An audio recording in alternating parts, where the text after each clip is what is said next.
So Sha'Carri Richardson has recently won the world title, and this is what she had to say about it. Well, Sha'Carri, you sat in the queue room after your semifinal with a time of 10:84, and then you qualified to the final, and you did something that no one in the history of the sport has ever done. You won a world title off of a qualifying time. What did it mean to cross the line and look up and see that you had won the world championship? It meant so much. It meant the people that's supported me, the people that believed in me, my family, just knowing that hard work pays off. It's been a lot I've been going through, but to overcome all of that and my work speaking for itself, being so silent this year because I wanted my performance to speak all the words that I needed to speak myself, it feels amazing. It feels like everything I paid off, and I'm grateful. And this is what I'm talking about. This made me proud to see that she is starting to get it. Like, let the work speak for itself. You know what I'm saying? Like, less antics is definitely more. Although I have to say, if it had not been for some of the antics, we wouldn't know about Sha'Carri. You know what I'm saying? I wouldn't. I don't follow track and field at all, really. But we know she is immensely talented. But then, you know, would I have watched the race last month if she hadn't threw the little rough-looking wig off to the side? You know what I'm saying? No. It made me tune in. You know what I'm saying? I tuned in when she had some of them better wigs on before. But you know, sometimes they be hit or miss. They be hit or miss, Sha'Carri. You know, I like them sometimes. Sometimes they be, I don't know. Like the little Jamaican in this race with that yellow one on. She was questionable. But anyway, man. But I'm just saying the antics make us tune in. But sometimes the antics can overtake the overall goal of what you're doing. And I'm proud to see that she is starting to see that. And even though I thought that was a little anticky with what she did last, you know, she still got the weave in the braids, but the braids look good on her. But I'm glad to see that she is recognizing that she wants to speak more through her work than through her talk. Because like some of the off the field stuff, the back and forths, the arguments, I can't remember a lot of stuff that she got into. I just remember I kept seeing it. Like I kept seeing it, and the more I would see it, it went from, oh, that's Sha'Carri, she be talking junk and she be killing them.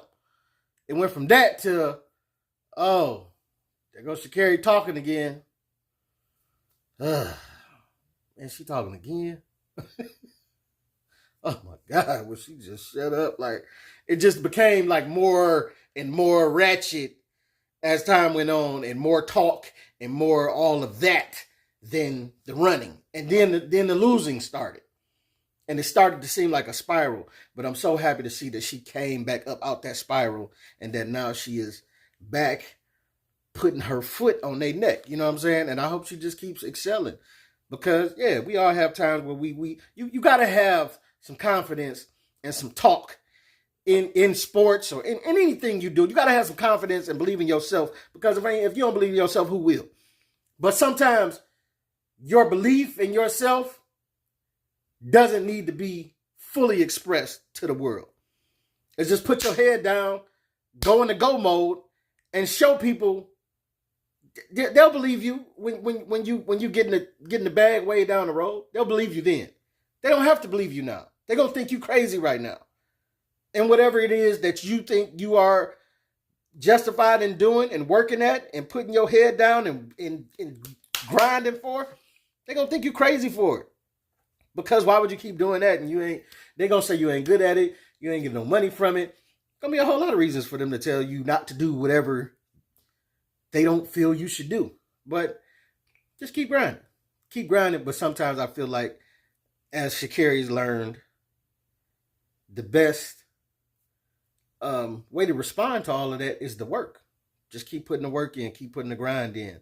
And when you start winning, people will see. Because when you over talk, but you underperform, it looks way different. Like Dylan Brooks, when he was poking LeBron, oh, I poke bears and all of that. And Dylan Brooks is a solid player. Solid, scrappy player.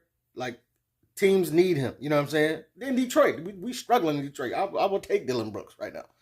You know what I'm saying? But I still thought it to be funny the way that he talked to LeBron at that time in that series, and then got sent home in the fashion that he did because it was too much talk. And you know you aren't that player that could even measure up to LeBron. You know you ain't him. This ain't like Jordan and Kobe talking junk to each other. You know what I'm saying? This ain't like LeBron and KD talking to each other at the heights of their career. You know what I'm saying? This ain't the top two dogs. This is LeBron and Dylan Brooks. So come on, man. And listen, don't let me talk Dylan Brooks out of what he believes in himself either. Do what you got to do, cuz. If that's what you want to do, talk yourself up, believe all you need to believe. But us optically observing from the outside, yeah, we know something is different than between you and him. You know what I'm saying? And sometimes it's better just shut up and just slap the flow like they do and play some defense. And then just enjoy it when they reading the stats back to you after you lock LeBron up for whatever game that you geeked yourself up in your mind. But sometimes it's better to not say it and just do it. And sometimes it's good to just talk yourself into being the best version of you. Like, everybody ain't going to be LeBron. So why not just talk yourself into being the best version of Dylan Brooks that Dylan Brooks can be? I'm going to be the best version of me, right? And in doing that, you can talk yourself into being one of the best role players that there ever was. Because everybody got a role to play. Scottie Pippen is one of the greatest role players in sports history. But because of the way his sour relationship went with Jordan and the way that he down talks Jordan and up talks himself, it makes people demote the legend of Scottie Pippen because of the way he talks, when his legend before he said anything was up here. You know, so don't let the talk be important more than everything else. Sometimes you can talk yourself out of reality as well. We done all had them situations where people talk up stuff too much. I had a homeboy back in the day where he talked some chicks up astronomically. And I'm just going to say, I was unpleasantly surprised when they showed up. Man, I mean, I'm like, man, I'm just saying, like, the way he talked these chicks up, you would think they was the baddest. Just any of your Instagram model, typical, just frame, you know what I'm saying, Coca-Cola bottle shape. But listen, you can't talk me up telling me they showing up looking like Coca-Cola bottles and they show up looking like 2 liters. You can't do that to me, man. Not after you told me the classic small Coca-Cola classic bottle was showing up. He talking about, oh, she thick. You got her, and then she show up. They was thick, all right. They was about thick as a Volkswagen.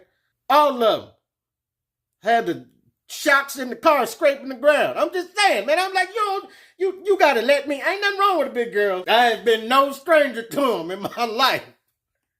But you gotta let me know that, cuz.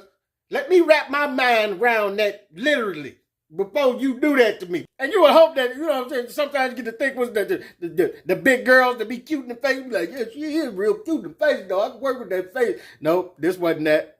This was not that. Don't do this. Don't do your boy like this.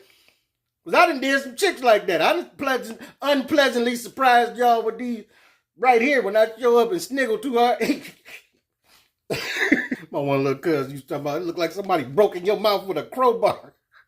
You know, I'm old, man. This one, you know, we ain't always had it. That's why I like these videos. The chicks can get on here and see my crooked teeth up front. You see the neck right here. They know it's a gut that come along with this neck right here. You know what it is. You know what you're getting into, huh? I can show you this right up front. You know, I ain't got to rely on my homeboy to talk me up extra. Then I show up, you know, there be that somberness in the room. So we know the feeling of being talked up. And then unpleasantly disappointed by what you get in return. But I'm glad to see Sha'Carri has navigated past that point in her life. I hope that she keeps elevating and keep winning. And just keep knowing that, yeah, we get the antics. And we get, you know, it's not a bad idea because it's marketing. You got to do something to get the people to watch. So I know she probably still going to have a few antics here and there, and I can live with that. I just don't want her antics. I don't want her career to be more about the antics than it is about her being great.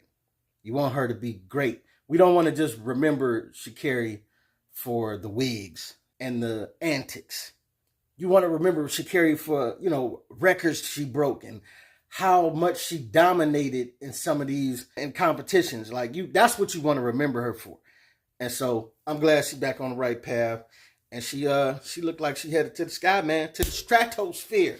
But it's your boy P Camp. Let me know what you think, what you don't think. Get at your boy.